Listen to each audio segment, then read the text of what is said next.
주제로 오늘 함께 말씀을 나누기를 원합니다. 세상을 살다 보면 주변에 내가 대하고 사는 사람들 중에 나는 저 사람처럼 됐으면 좋겠다. 그런 사람도 있고, 아이고, 난 저 사람같이는 되지 않아야지. 그런 사람도 있습니다. 그것은 성도 안에서도 마찬가지입니다. 나는 저 사람처럼 됐으면, 저 사람 신앙처럼 됐으면 그런 마음이 드는 사람도 있고, 또 아이고, 저 사람 신앙은 나는 안 닮을 거야. 그런 사람도 있을 수 있습니다. 그러나 그것은 사람의 관점에서 그럴 수 있고, 오늘 우리가 핵심으로 포인트를 두는 것은 그와 같이라고 하는 것은 바로 예수 그리스도,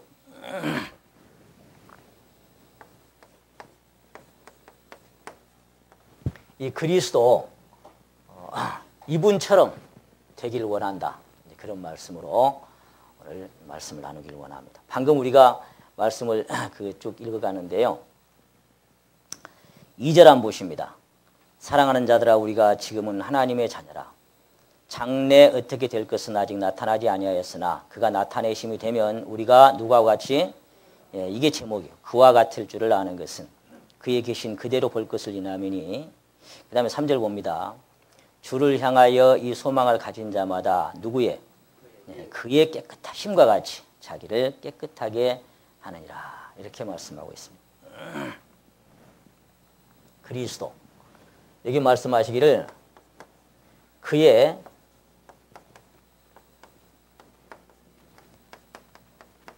깨끗하심 같이, 그의 깨끗하심 같이 누구를 깨끗하게 한다? 누구를? 자기를 깨끗하게.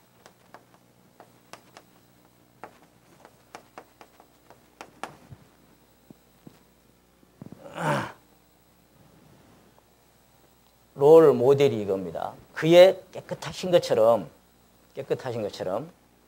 자기를 깨끗하게 한다. 그렇게 말씀하셨습니다. 우리가 베드로전서 1장에 보시게 되면은 베드로전서 1장에 13절에 그런 말씀이 이렇게 되어 있습니다. 오직 너희를 부르신 거룩한 자처럼. 자, 누구처럼?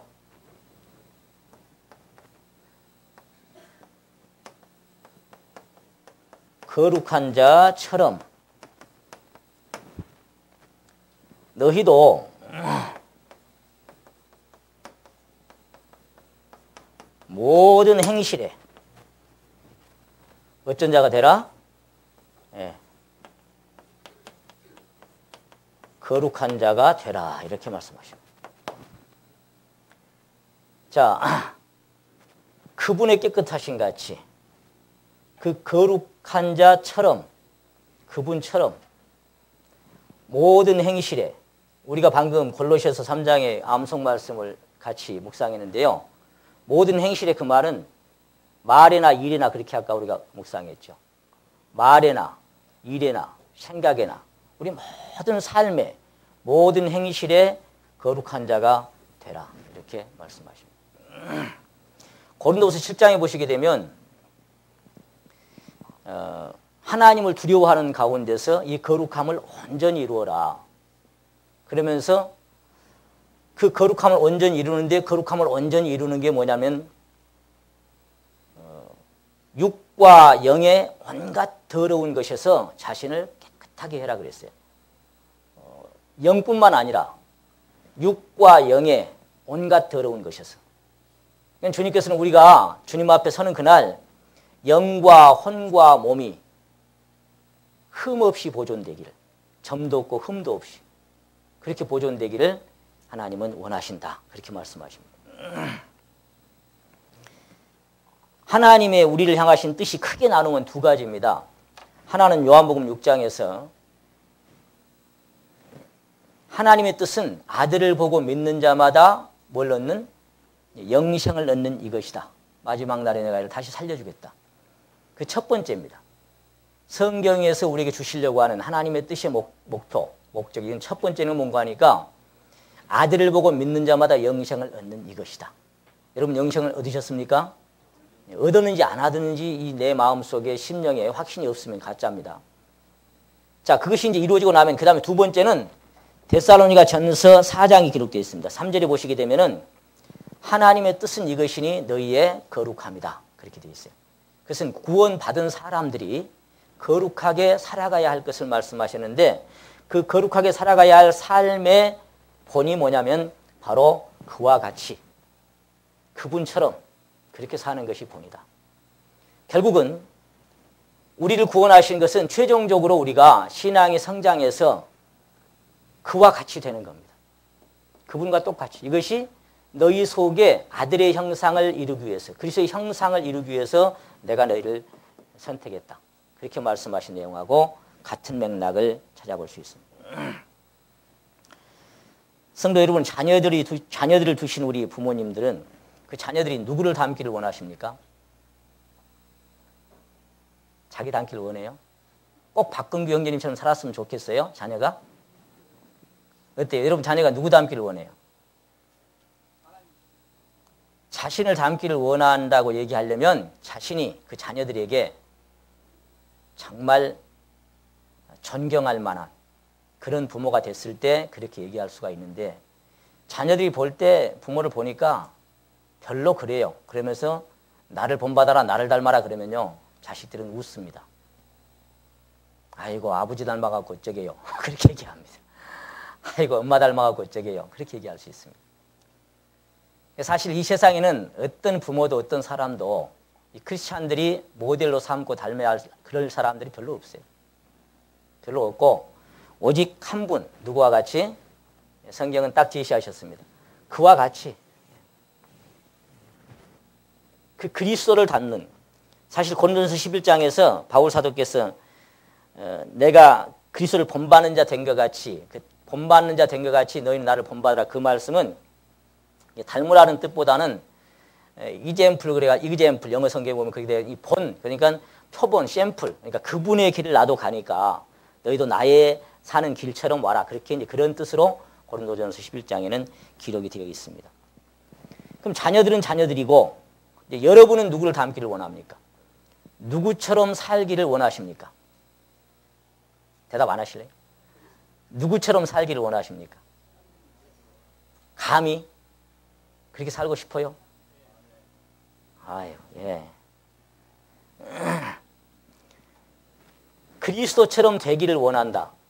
여기. 그리스도처럼 살기를 원한다. 그런 마음이 정말 있습니까? 여러분 안에? 정말 있습니까? 아유, 너무너무 감사해요. 예. 우리 찬송을 드립니다. 예수님처럼 바울처럼 그렇게 살 순 없을까 하고 찬송을 드립니다. 예수님처럼 바울처럼 나도 그렇게 살았으면 좋겠는데 나의 욕심이 나의 못난 자아가 언제나 나를 눌러서 하나님 좀 도와주십시오. 나도 그렇게 살고 싶은데 그런 마음이 우리에게 모두 있는 줄 압니다. 사도 요한은 그리스도께서 나타나시는 때에 우리도 그와 같이 될 것을 알고 있다. 그렇게 2절에 지금 말씀하십니다. 다시 한번 보십니다. 2절. 사랑하는 자들아 우리가 지금은 하나님의 자녀라. 장래에 어떻게 될 것은 아직 나타나지 아니하였으나 그가 나타나시면 그런 뜻입니다. 그가 나타나심이 되면 우리가 누구와 같이? 그와 같이 될 것을. 자, 우리는 잠시 후에 이제 우리가 이 주님께서 재림하실 때 재림하시는 순간에 우리가 이제 휴거되잖아요. 휴거되는 순간 우리가 이제 변화를 할 거잖아요.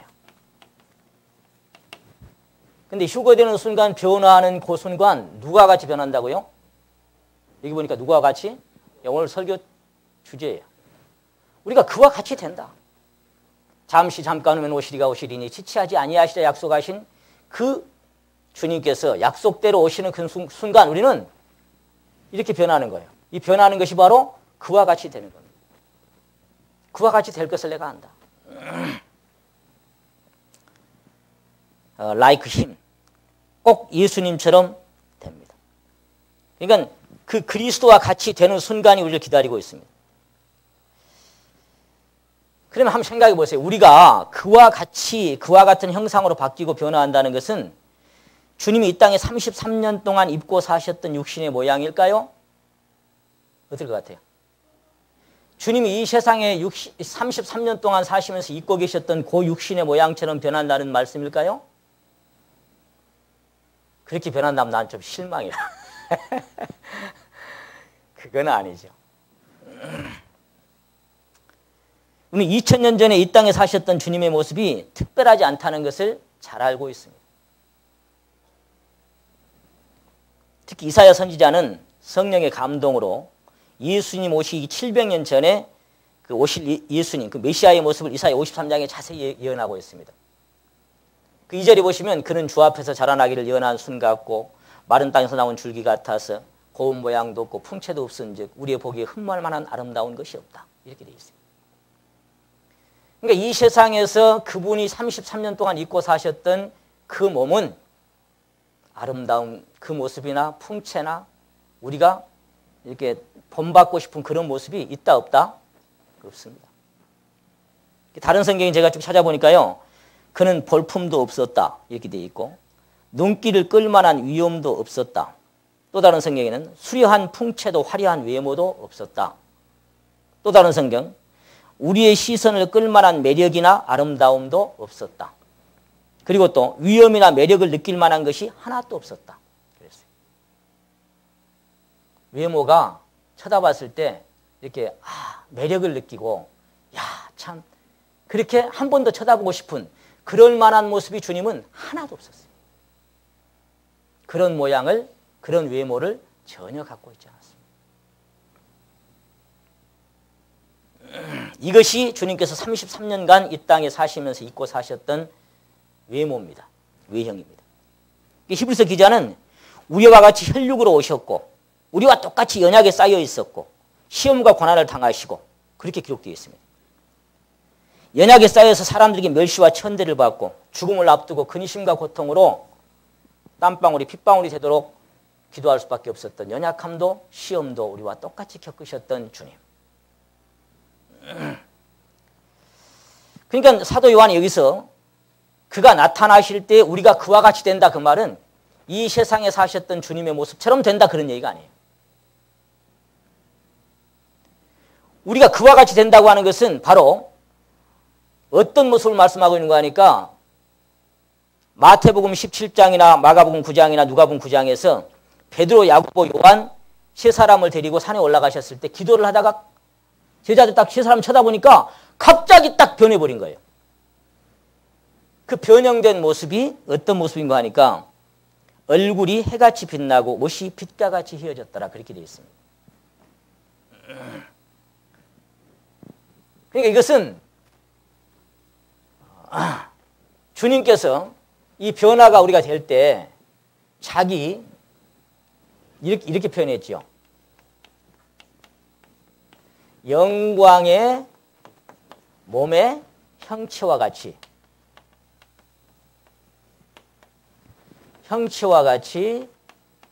변케 하시리라. 이게 빌립보서 3장 20절부터 기록된 말씀입니다. 자기 영광의 몸의 형체와 같이 변하게 만든다. 그 영광의 몸의 형체는 바로 얼굴이 해와 같이 빛나고 옷이 눈과 같이 휘어졌던 바로 그 모습입니다. 마가는 기록하기를 저희 앞에서 변형되어서 그 옷이 광채가 나며 마가는 그렇게 표현했어요. 세상에서 빨래하는 자가 그렇게 희게 빨 수가 없을 만큼 휘어졌더라. 그렇게 표현하고 있습니다. 표현할 말이 별로 없었던 모양이에요. 그러니까 아무리 빨래를 한들 그렇게 희게는 안 될 것이다. 찾아보니까 그런 모습이더라. 그렇게 기록하고 있습니다. 누가복음에는 예수의 영광과 두 사람을 보았다 그렇게 되어 있어요.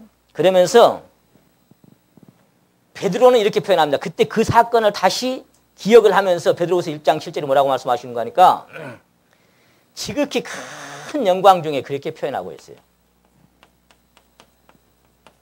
지극히 큰 영광 중에.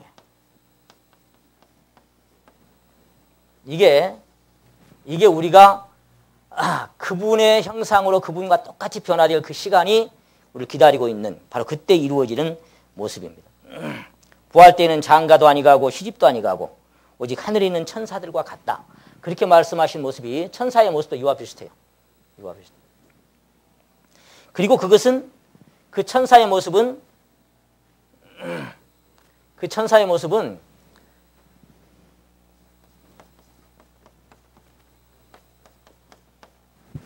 늙은이라고요? 예, 청년입니다. 청년. 청년의 모습이었어요. 그래서 자기 영광의 몸의 형체와 같이 병쾌하실 때 다윗은 뭐라고 기록하고 있는 거 하니까 시편 17편에서 나는 깰 때에 의로운 중에 주의 얼굴을 보리니 한번 따라 하십니다. 주의 형상으로 만족하리이다. 주의 형상으로 내 자신 딱 변할 때 내 심령에 뭐가 온다고요? 이 땅에서 주님으로 만족하지만 그 형상으로 내가 변할 때 더 이상 내가 이랬으면 좋겠다, 저랬으면 좋겠다, 이렇게 생겼으면 좋겠다, 뭐 그런 마음이 전혀 없는 주님의 형상으로 만족한 그런 모습으로 우리가 바뀔 것입니다. 성도 여러분은 이런 소망을 꿈꾸며 살고 있습니까? 이 소망이 여러분의 확실한 소망 맞습니까?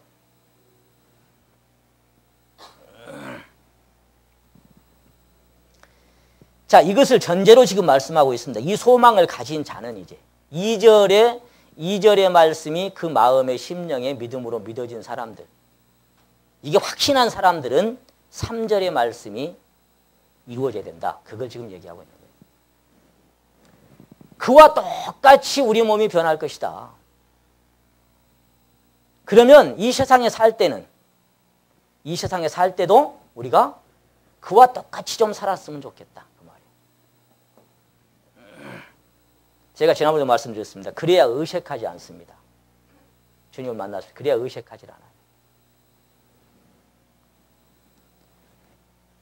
내가 그 나라에 합당한 몸으로 딱 영원한 이 빛나는 영광의 몸으로 변하는데 내가 정녕 그 몸을 입어야 되는데 내 속사람은 거기하고는 전혀 안 어울리는 그런 모습으로 살다가 그러다 그 몸을 딱 입으려고 하면은요 진짜 부끄럽습니다. 그러니까 그 몸을 입기에 너무나 합당하고 당연한 그게 진짜 어울리는 그런 모습으로 우리가 단장되어질 때 그 아름다운 몸으로 입을 때 우리가 딱 영광 중에 나타날 수가 있습니다. 다시 3절을 봅니다. 주를 향하여 이 소망을 가진 자마다 이 소망을 가졌으면 그의 깨끗하심과 같이 자기를 어떻게 한다? 깨끗하게 한다. 그 소망을 품고 살아가는 사람이냐 진짜? 진짜 그걸 기다리고 사는 사람이냐? 진짜 그게 네 소망 맞냐? 그러면 그 사람은 이 세상에 살면서도 오늘 주제가 뭐예요? 그와 같이 산다. 그와 같이 살아야 된다. 그걸 말씀하고 있는 거예요. 우리가 그와 같이 되는 것이 두 방향이 있습니다. 두 단계가 있습니다. 저는 그렇게 생각합니다. 하나는 외적인 것이고 하나는 내적인 것입니다. 그러니까 지금 우리가 여기 가서 변화된다고 하는 이거는 외적이에요, 내적이에요? 예? 지금 여기서 소망을 얘기하는 거는 외적인 것을 얘기하는 거예요. 그러니까 우리의 외형이 다른 말로 하면 외모가 이렇게 바뀐다는 거예요. 외모가 이렇게 바뀌는 그 순간에 그와 같이 되는 데는 두 방향이 있는데 이거는 그 순간 거기 가서 바뀌는 거고 자, 요거는 뭐냐면은 내적인 겁니다. 요거는 내적인 것이라고 하는 것은 그의 속사람이 이렇게 바뀌어야 되는 거예요. 자, 그러니까 외적으로 그와 같이 변하는 것은 그리스도에 강림하실 때고 내적으로 그와 같이 변하는 것은 이 땅에서 사는 동안 우리에게 이루어져야 할 모습이다. 그 말이에요. 외적으로 그와 같이 변하는 것은 이거는 뭐냐면은 이거는 단번에 그렇게 됩니다. 단번에. 그러니까 딱 한순간 호련히 한순간 이렇게 변화가 돼요. 이거는 외적인 것은. 그럼 내적인 것은 뭐냐 이거는 점진적인 겁니다.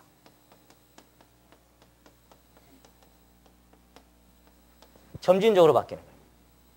계속해서 바뀌어가는 거예요. 이게 다릅니다. 외적으로 그와 같이 변화되는 것은 어떻게 보면 우리의 영역이 아닙니다. 이건 우리의 영역이 아니에요. 그러니까 다른 말로 하면 우리가 그렇게 크게 신경 쓸 것도 별로 없어요. 왜? 이건 우리 몫이 아니에요.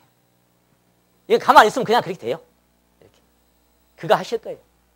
때가 되면 천사장의 나팔소와 함께 오실 때 그분이 그냥 한순간 이렇게 만들어 놓는다고 약속하셨으니까 때가 되면 주님이 그렇게 만들어 놓으실 거예요. 그러니까 이거 우리가 신경 쓸 거 없어요. 별로. 이건 우리 몫이 아닙니다. 이건 전적으로 하나님의 몫입니다. 다만 그것을 탄식하면서 간절히 사모하고 기다릴 수는 있겠지만 우리 몫이 있다면 여기에 대한 우리 몫이 있다면 우리가 그날을 바라보고 간절히 기다리고 아이고 나도 언제 다 벗어버리고 그렇게 사모하는 마음은 있겠지만 그러나 이건 우리 몫이 아닙니다. 그러나 내적으로 그와 같이 되는 것은 우리의 책임이 있습니다. 이건 우리가 책임져야 할 부분이 있습니다. 이건 하나님의 몫이 있고 우리에게 할당된 몫도 있습니다. 이게 중요합니다. 이건 강제로 억지로 그런 부분도 있지만 아닌 부분도 많습니다. 우리는 이것에 대해서 성경 말씀에 근거한 올바른 지식과 이해를 가져야 합니다. 올바른 지식, 말씀에 근거한 이해를 가져야 합니다. 그리고 우리가 사는 동안에, 이 땅에 사는 동안에 그와 같이 되기를 진실로 갈망하는 목마름이 있어야 됩니다. 오늘 주제가 뭐예요? 네. 어디서? 우리가 지금 오늘 주제가 말이에요. 거기서요, 여기서요. 네, 여기서입니다. 우리가 오늘 포인트를 주는 것은 거기서가 아닙니다. 오늘 신경 쓰지 말자 그랬어요. 네, 그분이 하실 거니까. 자, 다시 한번 묻겠습니다. 거기서입니까? 여기서입니까? 여기서. 우리가 오늘 포인트는 그겁니다. 여기서 우리가 어떨 것입니까? 여기서. 그겁니다. 구원받은 사람 중에 거듭난 사람 중에 망나니 같은 인생들이 나온 건 뭐냐면은 막 천국은 갈 거고 이제 막 이렇게 변한다더라. 예. 그러니까 세상에 대충 사는 거예요, 그냥. 그래서 엉터리 같이 돼버리고 그런 게 아니에요. 절대로 그래서는 안 돼.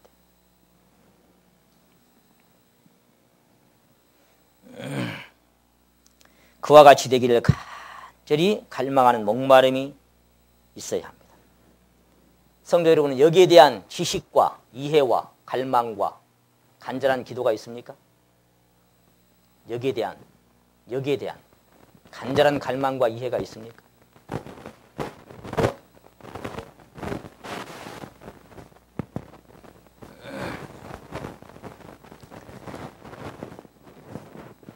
이것이 있어도 되고 없어도 되는 것이 아닙니다. 거듭난 성도라면 누구나 다 반드시 이러한 지식과 이해가 있어야 합니다. 그다음 우리가 그와 같이 된다는 그의 어떤 부분이겠습니까? 이걸 저는 많이 마음에 궁금하다. 어떤 부분일까? 그의 어떤 부분일까? 오늘 주제가 뭐예요? 그와 같이인데 그의 어떤 부분을 어떤 면을 그와 같이 닮으라고 했을까? 그게 굉장히 궁금하더라. 말하자면 그의 외모일까요? 그의 내면일까요? 그 마음의 생각일까요? 그의 삶일까요? 뭘 닮으라고 했겠습니까? 그의 믿음일까요? 그의 행함일까요? 그의 순종일까요? 그의 어떤 부분을 닮으라고 했겠어요? 성경은 우리에게 과연 그의 어떤 면을 닮으라고 요구하고 있는 것인가 이 말이에요. 어떤 면을 닮으라고. 두리뭉실하게 막연하게 그런 게 아닙니다. 우리가 어떤 면이 그와 같이 변화되기를 하나님은 바라시는 것일까요? 우리 이것을 구체적으로 살펴봐야 할 필요가 있습니다. 좀 우리가 구체적으로 배워봐야 할 필요가 있어요. 우리가 이 땅에서 그와 같이 변화되어야 할 부분이 일단은 그의 외모는 아닌 것 같습니다. 그의 외모는 아닌 것 같습니다. 왜냐하면 이 땅의 모든 사람들의 외모는 태어날 때부터 그 부모가 누구냐에 따라서 생김새가 각각 다릅니다. 예수님처럼 되고 싶어도 될 수 있어요, 없어요? 안 됩니다. 예수님 세상에 사는 그런 모습이나 어떤 모습으로 우리가 그건 자의에 의해서, 타의에 의해서 우리가 태어났지. 제가 이런 모습으로 이런 꼴로 내가 태어나고 싶어 태어났겠어요? 태어나 보니까 이런 모양이 될 거예요. 내가 염려함으로 그 키를 한 자나 더하게 할 수 있느냐? 안 되니까 이렇게 살지. 그렇잖아요. 그러니까 내 뜻이 아니에요. 이렇게 태어난 건 내 뜻이 아니에요. 그냥 태어나 보니까 이렇게 생겼어요. 그래서 그냥 사는 거예요, 생긴 대로. 노아 이후의 세상에는 흑인, 백인, 황인 그리고 그 사이에 태어난 많은 혼혈 종족이 있습니다.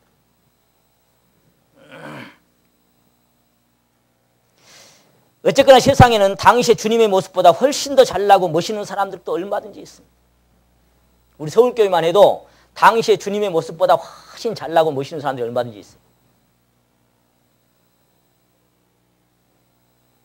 아마도 성경대로 한다면 예수님의 세상에서의 모습은 갈릴리 좀 속되게 말하면 비린내나는 촌놈들, 어부들 거기하고 비스무리합니다. 그게 잡으러 와갖고도 이 중에 예수가 누구냐 그랬잖아요. 제자들하고 비스무리하니까 지금 뭐 그림에 그려놓은 것처럼 여기 빛이 난다든지 뭐 이상한 그건 거리가 멉니다. 엉뚱한 이야기입니다.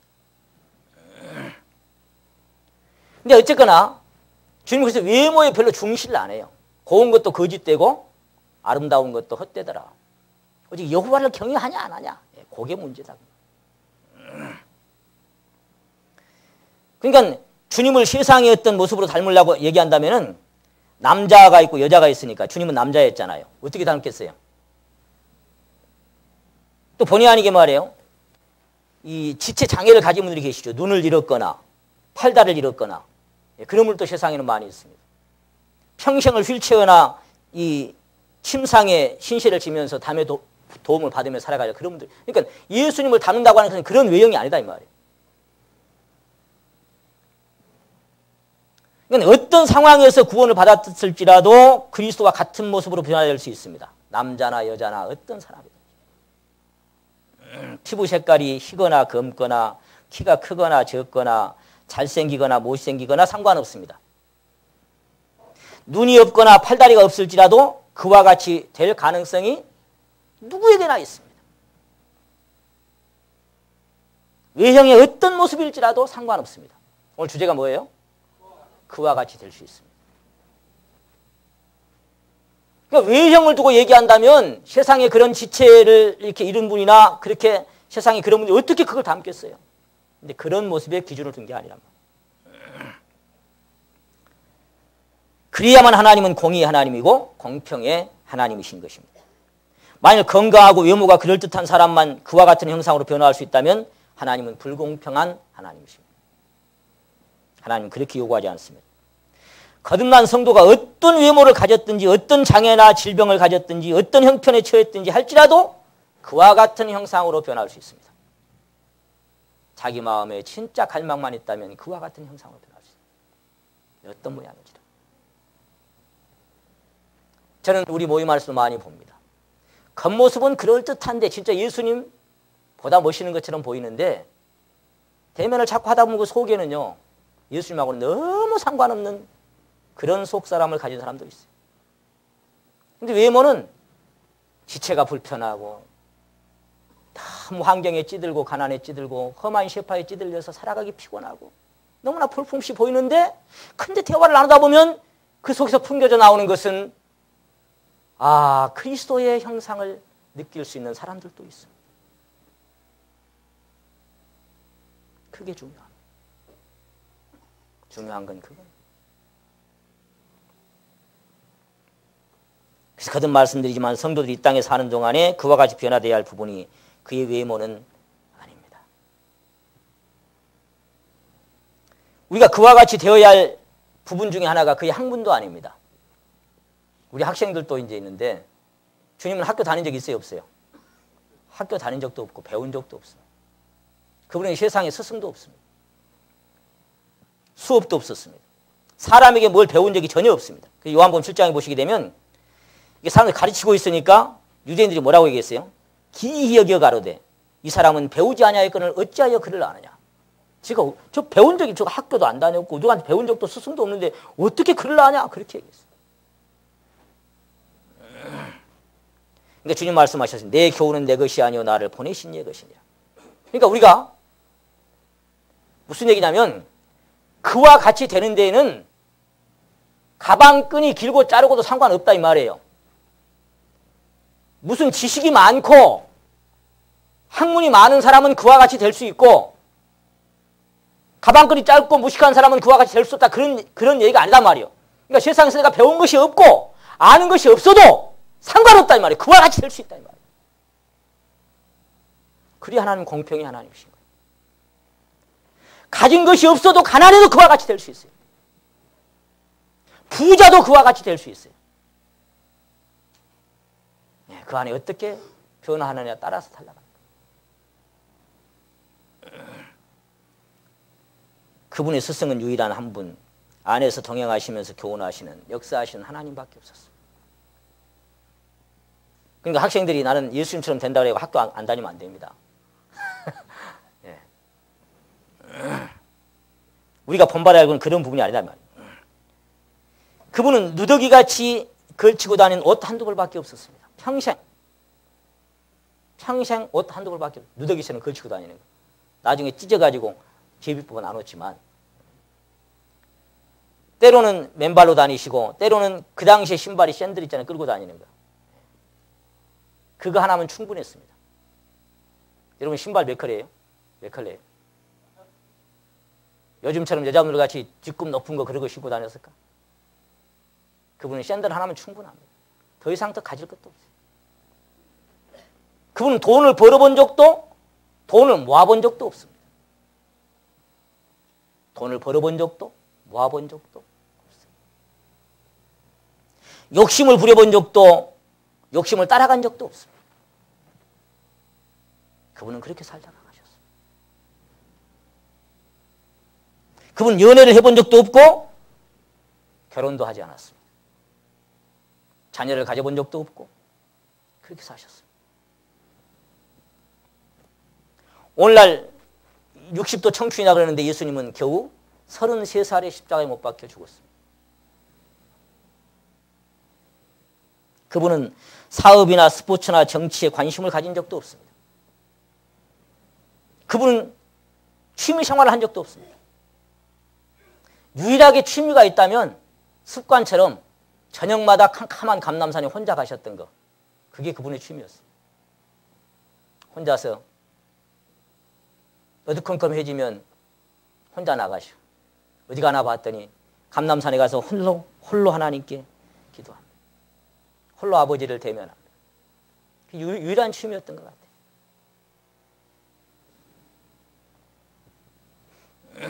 오늘 우리는 학교도 가고 직장도 갖고 돈도 벌고 결혼도 합니다. 그분의 어떤 부분을 닮으라고 하는 것일까요? 그러니까 우리가 이 땅에 살면서 그분과 같이 되고 그와 같이 변한다고 하는 것은 이런 외형의 어떤 것을 포인트로 잡는 것이 아니다 이 말이에요. 여기 우리가 방금 3절의 말씀 읽었습니다마는 그의 깨끗하심과 같이 자기를 어째요? 깨끗하게 하느니라. 오늘 여기다가만 포인트를 잡고 이 다음에 제가 또 이 다음 주에 이어서 제가 말씀을 함께 나누기를 원합니다. 자, 여러분 안에는 그의 깨끗하심과 같은 깨끗함이 있습니까? 아니, 대답해 보세요. 여러분 안에는 그의 깨끗하심과 같이 깨끗하심이 여러분 안에 있습니까? 여러분의 삶은 그분의 거룩하신 그분의 삶처럼 행실에, 말과 행실에 거룩한 삶이 있습니까? 온갖 음행과 더러운 것은 하지 말라 정도가 아니라, 한번 따라 하십니다. 너희 중에서 그 이름도 부르지 마라. 따라 하는 건 고사하고 이름도 부르지 말아요. 그런 건 입에 올리지도 말아요. 누추한 말이나 더러운 말은 너희 입 밖에도 내지 말고, 쓸데없는 농담, 안 해도 될 말, 음담, 패설, 들어서 덕이 되지 못하고 은혜가 되지 못한 말, 그런 말은 너희 입 밖에도 내지 말아라. 더러운 것들은 이름도 부르지 말아라. 육과 영이 온갖 더러운 것에서 자신을 깨끗게 해라. 이런 모든 것에서 너희가 돌아서라. 경건의 모양이 문제가 아니라 경건의 능력을 가져라. 그렇게 성경은 말씀하고 있습니다. 그런 부분이 여러분 안에 있습니까?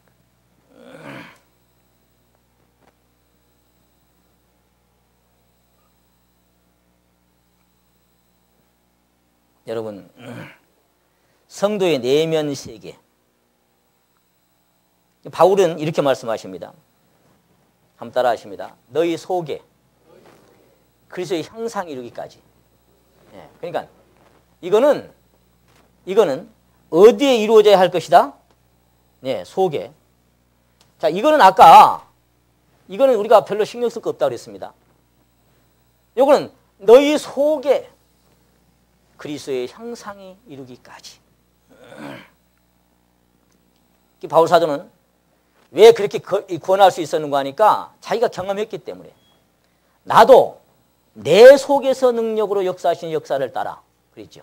나도 내 속에서 능력으로 역사하시는 것이 어떤 것인지 내가 경험하고 사니까 너희도 너희 속에 그리스도의 형상이 나와 똑같이 좀 이루어졌으면 좋겠다. 그렇게 얘기하고 있는 거예요. 자기가 가보지 않은 길은 남에게 권할 수 없습니다. 이론은 할 수 있을지 몰라도. 주님 말씀하신 거예요. 주님이 싫어하시는 것 중에 하나가 뭡니까? 외식입니다. 외식. 사람에게는 옳게 보이되 회칠한 무덤 같은 자들아. 하나님은 외모를 안 보십니다. 외모를 보시지도 않고 외모로 평가도 안 하십니다. 그래서 아까 그런 여러 지체장애자나 어떤 생김새가 곰보든 째보든 뭐 어떤 모습이든 간에 상관없습니다. 다 그와 같이 될 수 있습니다. 왜? 하나님은 그 외형에 별로 관심이 없어요. 그 속이 어떻게 생겨요? 그 속이. 겉으로는 사람에게 아름답게 보이나 그 안에는 온갖 더러운 것이 가득하다고 주님 말씀하십니다. 여러분, 그래서 제가 지난 그 사랑하는 아들 디모데에 말씀드릴 때도 뭐냐면, 이 세상 거울이 많아요. 우리 교회만 와도 거울이 있고, 화장실만 가도 요즘 다 거울 다 있잖아. 거울을 이렇게 딱 볼 때, 그건 항상 우리 외모만 딱 비춰요. 외모만 이렇게. 근데 이 말씀을 딱 대하면, 이 말씀은 살았고 운동력이 있어 좌우에 나선 어떤 검보다 예리해서 혼과 영과 및 관절과 골수를 찔러서 쪼개서 파헤칩니다. 진짜 이것이 능력으로 역사되면 그렇게 돼야 정상이에요. 그래서 벌거벗은 것 같이 만물이, 우리 속의 모든 것들이 그의 앞에 벌거벗은 것 같이 확 드러납니다. 하나님은 그런 눈으로 우리를 살피십니다. 그러니까 여러분이 날마다 하나님 앞에 하나님의 그 빛과 하나님의 임재 앞에 내 자신이 이렇게 비춰지는 삶을 안 살면, 그러면 여전히 육적인 것, 외적인 것에만 관심이 집중될 수 있습니다. 그것이 더 가치 있는 것처럼 여겨지고 더 가치 있는 것처럼 보여질 수밖에 없습니다. 그러나 하나님은 거기에는 관심이 별로 없습니다. 그래서 너희 속에, 너희는 먼저 안을 깨끗하게 해라. 그리하면 겉도 깨끗하리라. 안에가 깨끗하게 되면 그러면 자동적으로 겉은 깨끗하게 될 것이다. 우리는 그분의 생명의 본질을 그대로 닮을 수 있어야 됩니다. 그분의 생명의 본질을 그대로. 제가 자주 말씀드립니다. 감람나무 뿌리에 있는 성분이 감람나무에 있는 성분이고 그 감람나무에 있는 성분이 가지에 있는 성분이고 당연한 겁니다. 포도나무 안에 흐르는 성분은 포도나무 가지에 흐르는 성분하고 똑같은 것은 당연한 것입니다. 그래서 그에게서 흘러나온 것이 여러분 심령에 흐른다면 우리는 생명의 마디와 힘줄로 공급함을 얻을 수 있습니다.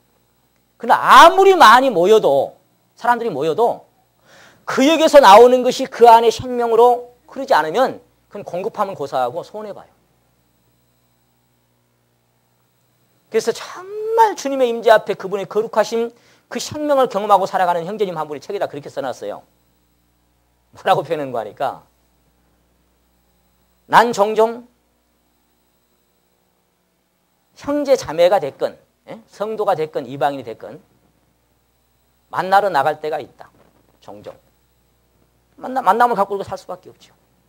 근데 만나고 돌아올 때면 나가기 전에 내 자신보다 훨씬 더 못한 내 자신이 되어서 돌아오는 것을 느낄 때가 있다. 뭔 얘기인지 이해가 좀 가십니까? 차라리 안 나갈 걸. 그렇게 후회될 때가 있다. 이 말이에요. 내가 그들을 만나러 가기 전보다 만나고 돌아올 때면 나가기 전보다 훨씬 더 못한 사람이 되어서 돌아오는 내 자신을 발견할 때 그 만남은 무슨 만남이에요? 그건 별로 안 만나도 될 만남을 만나본 거예요. 여러분 만남을 통해서 유익을 얻습니까? 정말 공급함을 얻고 심령이 새로워지는 만남을 우리가 갖고 있습니까? 심령이 변화되고 심령이 비춰져서 빛비침을 얻고 공급함을 얻고 새롭게 된 것을 얻습니까? 우리의 만남을 통해서. 그것은 성령의 교통하심 안에서만 이루어지는 만남이에요.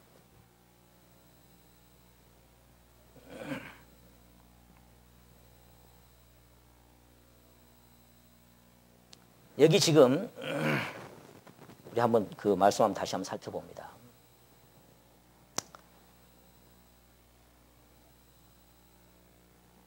그와 같이라고 하는 것은 5절 말씀을 근거로 생각해 볼 수 있습니다. 5절 같이 한번 읽겠습니다. 시작. 그가 우리 죄를 없이 하려고 나타내신 바 된 것을 너희가 아나니 그에게는 죄가 있다 없다. 그에게는 죄가 없느니라. 그럼 보세요. 오늘 주제가 뭐예요? 자, 이분은 고린도서에 보면은 죄를 어쩌도 못해? 예. 죄를 알지도 못한 분이다 그랬어요. 베드로는 뭐라고 표현한, 베드로전서 2장에 보면은 그는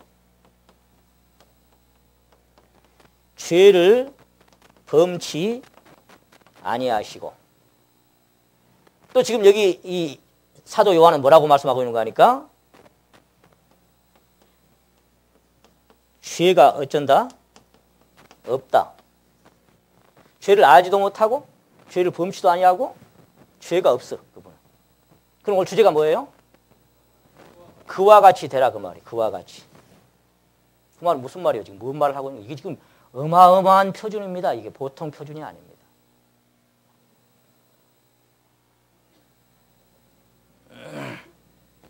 근데 반대되는 말씀이 요한일서에 나와요. 그게 한번 보십니다. 6절 봅니다. 그 안에 거하는 자마다 범죄하지 어째요? 아니하나니. 범죄하는 자마다 그를 보지도 못하고 그를 알지도 못하였느니라. 10절 한번 봅니다. 이러므로 하나님의 자녀들과 마귀의 자녀들이 나타나나니 무릇 의를 행치 아니하는 자나 또는 그 형제를 사랑치 아니하는 자는 하나님께 속하지 어째요? 의를 행치 않거나 형제를 사랑하지 않는 자는 하나님께 속한 자가 아니다. 그럼 어디 속한 자냐? 그 8절에 보십니다. 죄를 짓는 자는 어디에게? 마귀에게 속했다. 그러면서 무슨 말씀 하셨는가 하니까 마귀는 처음부터 범죄함이라. 그 다음에 봅니다. 하나님의 아들이 나타나신 것은 마귀의 일을 뭐 하려고?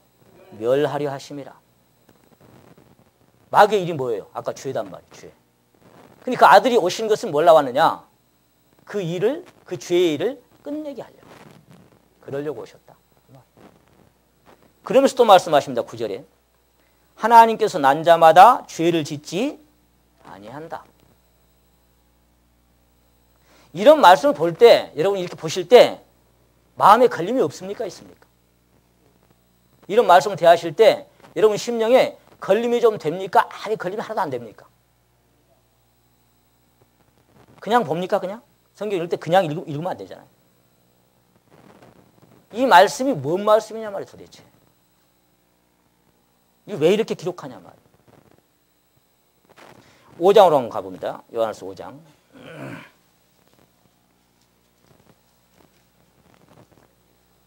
18절을 같이 한번 읽어봅니다. 시작. 하나님께서 난 자마다 범죄치 아니하는 줄을 우리가 아노라. 하나님께서 나신 자가 저를 지키심에 악한 자가 저를 만지지도 못하느니라. 하나님께서 난 자마다 범죄한다 안 한다? 안 한다. 성경은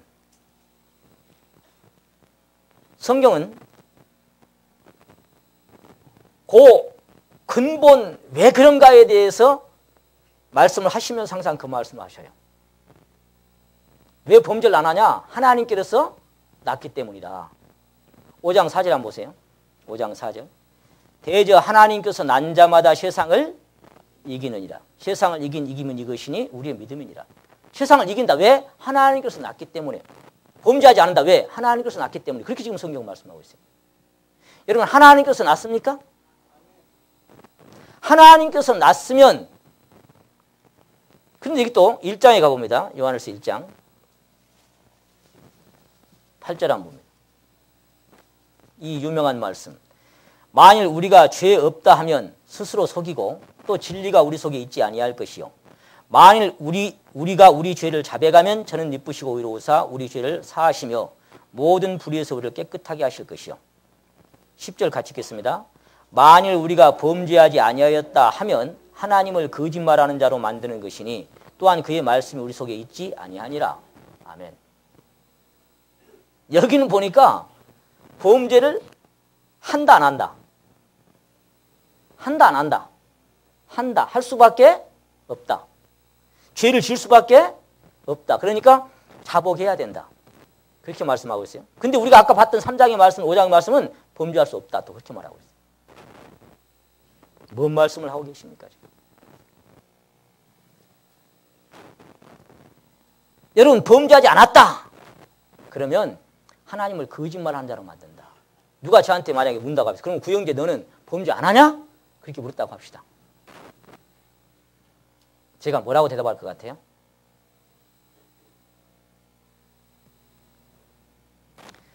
자, 죄의 본성이 내 안에서 이렇게 꿈틀거리고 올라올 때 하나님 그거 보셔요, 안 보셔요? 보시면서 음욕을 품는 자마다 마음에 간음할 것이다 했다. 자, 누구를 미워하면 미워하는 자는 살인 한 자다. 그러니까 그런 본성 본질이 우리 안에 꿈틀거릴 때가 있습니다. 그거는 언제까지? 여기 갈 때까지.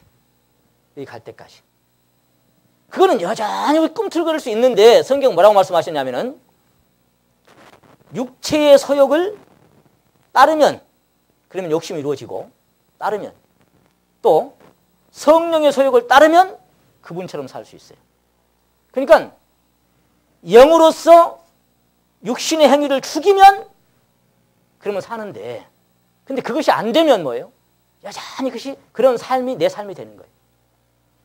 자, 우리가 그래도 한 분하고 교제할 때 그런 교제를 나눴어요. 하나님 앞에 정말 빛 앞에 임재 앞에 사는 사람들은 작은 민감한 신호에도 신호음에도 괴로워한다. 윤동주라는 시인이 그런 시를 읊었죠. 하늘을 우러러 한 점 부끄러움 없기를. 잎새에 이는 그 바람 소리에도 작은 민감한 움직임에도 괴로워하는, 하늘을 우러러 한 점 부끄러움 없게 살려고 하니까 그 작은 잎새의 움직임 그 소리 하나에도 내가 괴로워지는, 그게 뭐예요? 양심의 거리낌이에요. 그럼 보세요. 양심은 선한 양심, 착한 양심, 깨끗한 양심도 있고 더러운 양심도 있고 화인 맞은 양심도 있고 깨끗한 양심을 버려버린 사람도 있습니다. 여러분, 그러니까 그렇게 되면 그 양심이 화인 맞고 더럽게 되면 내가 어떻게 사는지를 전혀 몰라요. 감지도 안 돼. 왜? 양심이 마비됐거든. 그러니까 항상 자기만 잘해요. 자기만 잘하는 사람처럼 착각하고 사는 거예요. 근데 양심이 아주 민감하게 살아있고 깨끗하고 선한 양심이 되면 아까 윤동주 씨처럼 작은 움직임에도 신호등이 삑 하고 울립니다. 행위가 아니라, 행위는 아예 생각도 못하고 내 안에 작은 양심의 움직임만 와도 주님 하고 주님 앞에 엎드릴 수밖에 없도록 돼 있어요. 빛 앞에 사는 사람은 그래요. 왜? 그분의 임재 앞에 내가 지금 있는데.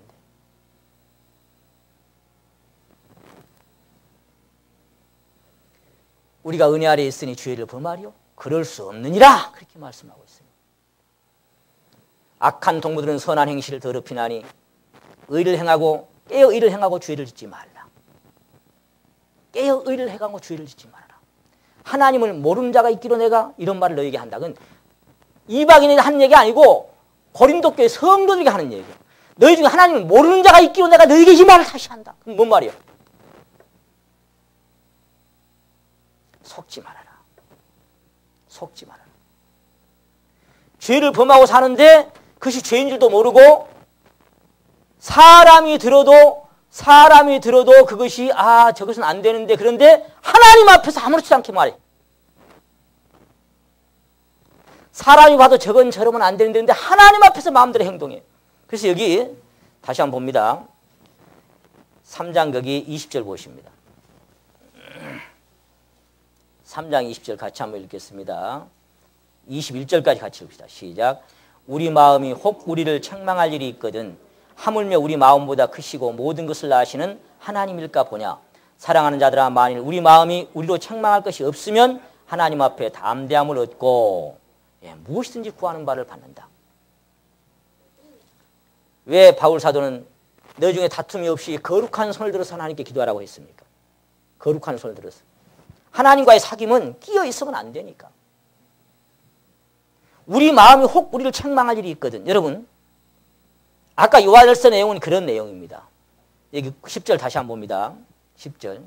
만일 우리가 범죄치 아니하였다 하면 하나님을 거짓말하는 자로.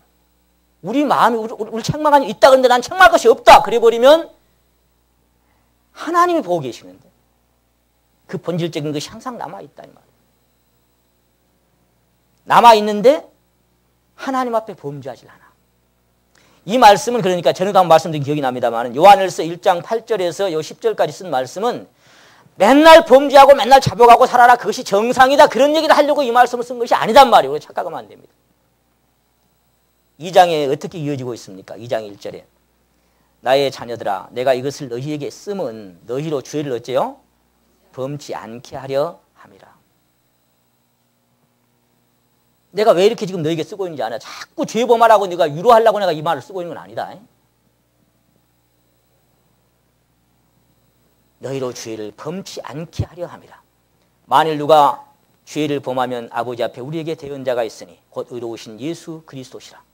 그가 변호사로 계속해서 우리와 하나님 사이에서 우리가 죄 지을 때마다 옆구리에 창자국과 손에 못자국을 보이면서 그제도 사해 났다고 하는 것을 계속해서 대언하고 계시지만 그러나 죄를 범치 않아야 된다라고 성경은 말씀하고 있어요. 죄를 조금 더 범치 말아라 그렇게 말씀되어 있어요. 그래서 다시 한번 보십니다. 거기 3장 요한일서 3장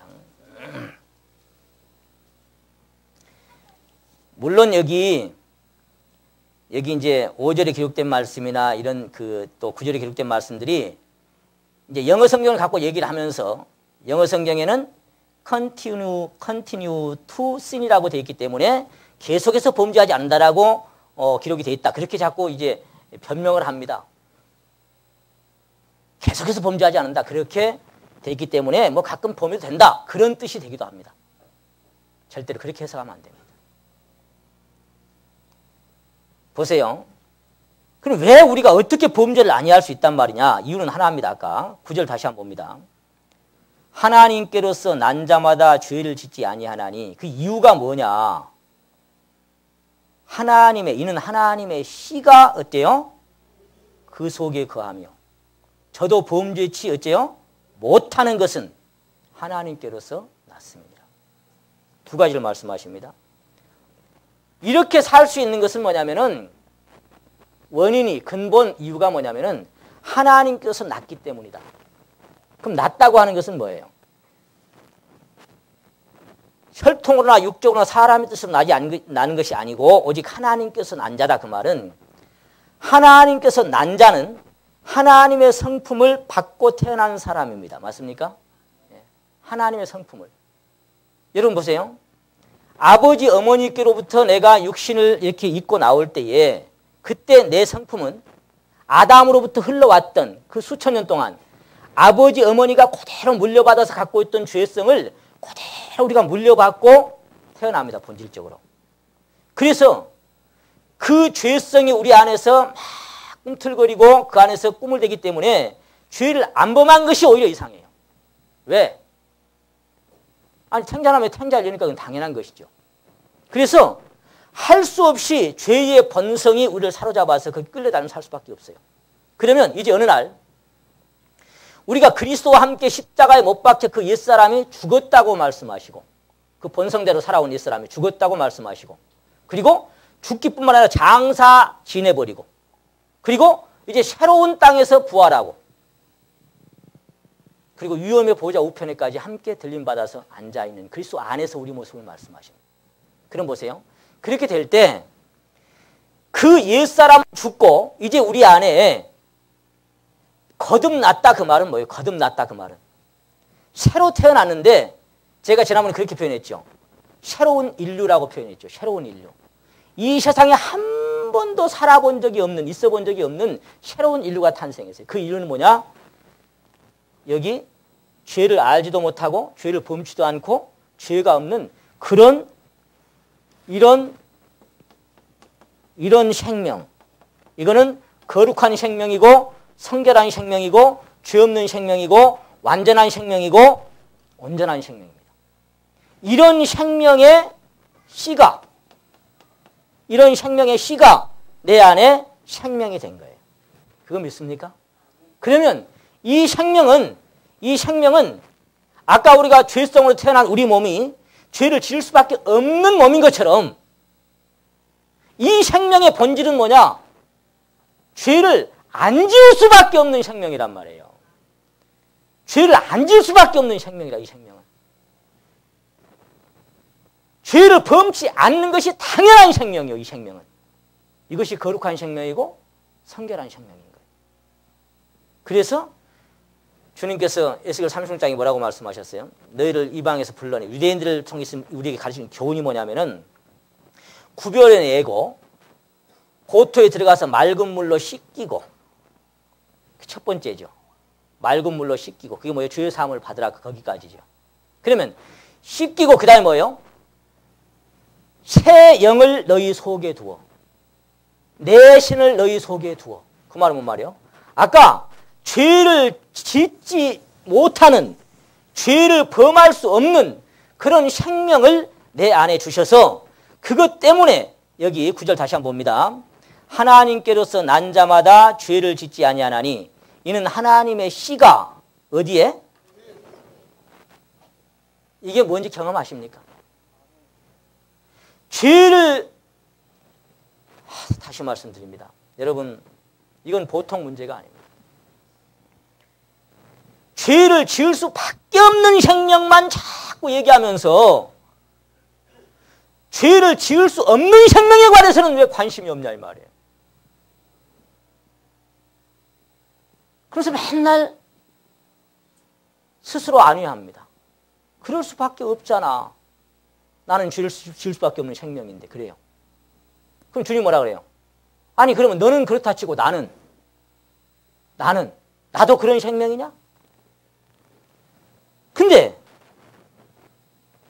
그 원래 네가 갖고 태어난 그 너와는 다른 내 생명이 네 생명이 됐다는 거 네가 진짜 믿냐?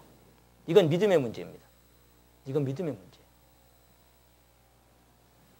자, 믿는 자 속에서는 뭐가 나타난다? 역사가 나타나. 아, 죄를 내가 안 지려고 멀리 하려고 아니라 죄하고 멀어지는 생명을 내가 경험해. 그것이 어떤 생명이냐면 우리 한번 찾아봅니다. 여기 잡고 갈라디아서 2장. 이 원리가 그거예요. 갈라디아서 2장 20절 말씀을 내가 20절 말씀 같이 한번 읽겠습니다. 시작. 내가 그리스도와 함께 십자가에 못 박혔나니 그런즉 이제는 내가 산 것이 아니요 오직 내 안에 그리스도께서 사신 것이라. 이제 내가 육체 가운데 사는 것은 나를 사랑하사 나를 위하여 자기 몸을 버리신 하나님의 아들을 믿는 믿음 안에서 사는 것이라. 누구를 믿는? 죄를 지을 수밖에 없는 나를 믿고 환경을 믿는 게 아니라 죄를 절대로 지을 수 없는 하나님의 아들을 믿는 믿음 안에서 사는 삶은 여기 다시 한번 봅니다. 내가 산 것이 아니요 오직 내 어디에? 안에. 내 안에 누가 산다? 그리스도께서 산다. 이 삶을 살면 오늘 설교 주제가 뭡니까? 그와 같이 될 수 있어요, 없어요? 그와 같이 될 수 있겠어요, 없겠어요? 될 수 있어요. 이것은 뽀도 없이 그런 게 아니라 로마서 6장 한번 봅니다. 5장, 로마서 5장.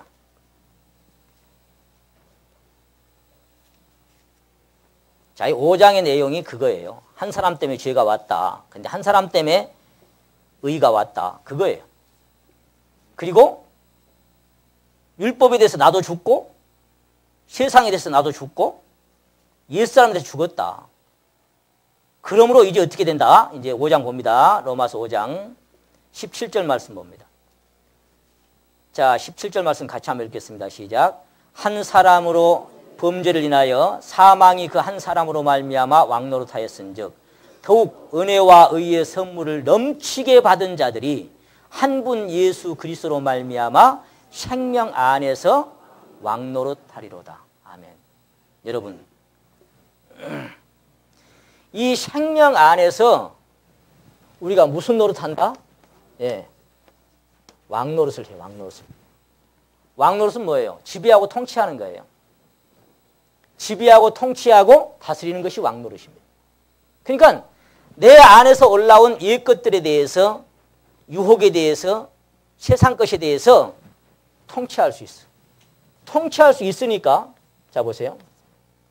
이것은 주님의 영입니다. 주님의 생명입니다. 이 생명 안에서 왕노릇한다고 하는 것은 다른 말로 하면 이제 뭐예요? 네. 죄를 범하는 자마다 죄의 종이다. 그런데 아들이 너를 자유케 하면 너희가 참으로 자유하리라. 그 자유가 뭐냐? 이 생명 안에서 왕노릇하는 삶이고, 이 삶을 살아가는 사람들은 오늘 주제가 뭐예요? 그와 같은 모습으로 살아갈 수 있습니다. 그래서 우리는 항상 말씀의 근거에서, 아까 제가 말씀드렸죠. 이러한 생명 안에 살아가는 삶은, 그와 같이 되는 것은 우리가 먼저 이 지성으로 정확한 성경을 근거로 한 내가 깨달음이 있어야 되고 알미 있어야 되고, 그리고 그 정확한 말씀을 근거로 한 올바른 이해를 내가 가져야 돼요. 아, 내가 왜 그렇게 할 수 있는가. 그렇게 이해가 되고, 그리고 믿어지면 어째요? 내 안에서 일어나는 역사를 경험할 수 있을 줄로 믿습니다. 자, 그러니까 예수 그리스도는 어제나 오늘이나 영원토록 어쩐다? 통일하십니다. 사람처럼 초랑방정 떠는 게 아니에요. 나도 한때는 그랬어. 그게 아니고 그런 거 필요 없어요. 그리스도의 생명은 동일한 거예요. 변함이 없어. 그대로 영원히. 그래서 여러분, 우리는 단지 믿음으로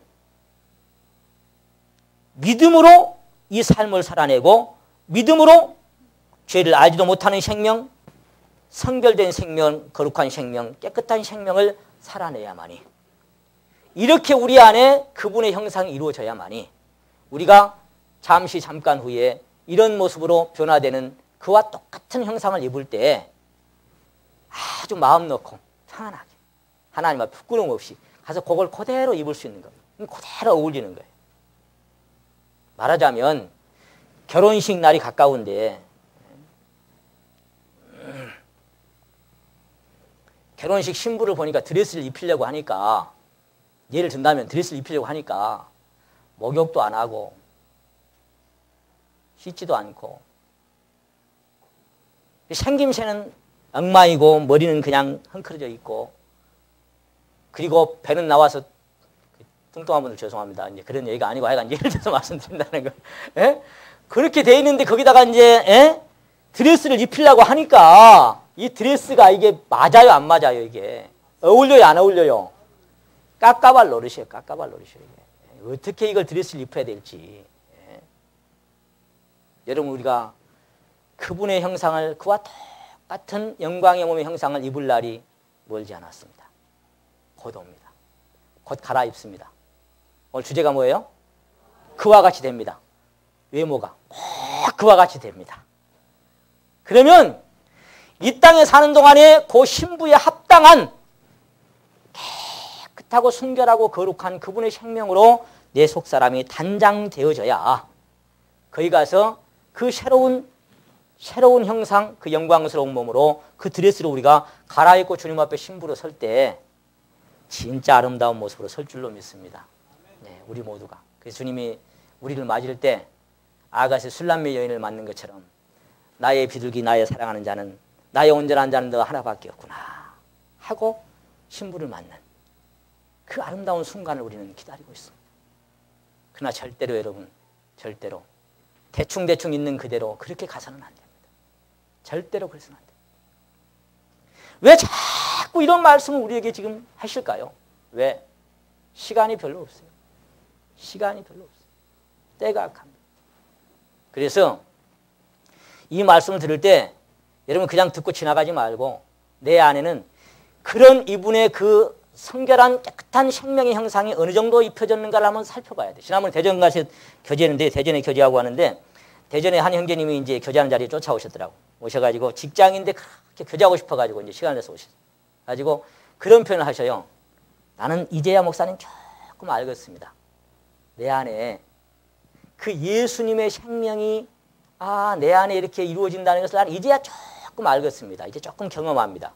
근데 목사님 저는요, 지금 어떻게 표현할 수 있냐면 이렇게 표현할 자기가 요 새끼손가락 끝만큼이나 지금 내 안에 그 형상이 이루어져 있습니다 그러더라고. 새끼손가락 끝만큼이나 이렇게 자기가 표현해 스스로. 그런데도 나는 너무 지금 새롭습니다. 막 너무 날마다 마음이 설레고요. 너무 지금 막 요만큼인데도. 그럼 요만큼이면 이만큼이 어떻게 되겠어요? 그러니까 여러분 안에 그리스도화 되어 있는 그게 뭐예요? 주는 영이시니 주의 영이 자유함이 있다고 말씀하신 거기에 붙은 말씀이 뭔 말씀하셨어요? 거울을 보는데 우리가 한번 따라 하십니다. 저와 같은 형상으로 화하여, 이렇게 변하여 그 말이에요. 저와 같은 형상으로 화하여. 그러니까 여러분 안에 살펴봐야 돼. 아까 그 형제님처럼 여러분 안에 그리스도화 되어 있는, 그리스도처럼 크라이스트 라이크라고 얘기합니다. 크라이스트 라이크. 그 예수님화 되어 있는 변형되는 그런 부분이 여러분 안에서 새끼손가락만큼이라도 있는지, 아니면 가운데 손가락만 한지, 손바닥만큼 입혀져 있는지, 여러분 안에 그 그리스도의 생명이 어느 정도를 여러분 안에 지금 그리스도화 되어가고 있는지를 이렇게 비출 수 있어야 돼요. 어떤 사람은 전혀 찾아볼 수도 없을 것이고, 어떤 사람은 이론일 수도 있을 것이고, 이론은 알겠는데 실제는 내가 감이 안 와. 그럴 수 있어요. 그래서 여러분 안에 어느 정도가 그리스도화 되어 있는지, 이 다음 주에 또 함께 말씀을 살피도록 그렇게 하겠습니다. 하나님의 빛이 여러분의 심령의 신앙의 믿음의 현주소를 적나라하게 드러내시기를 원합니다. 기도드립시다.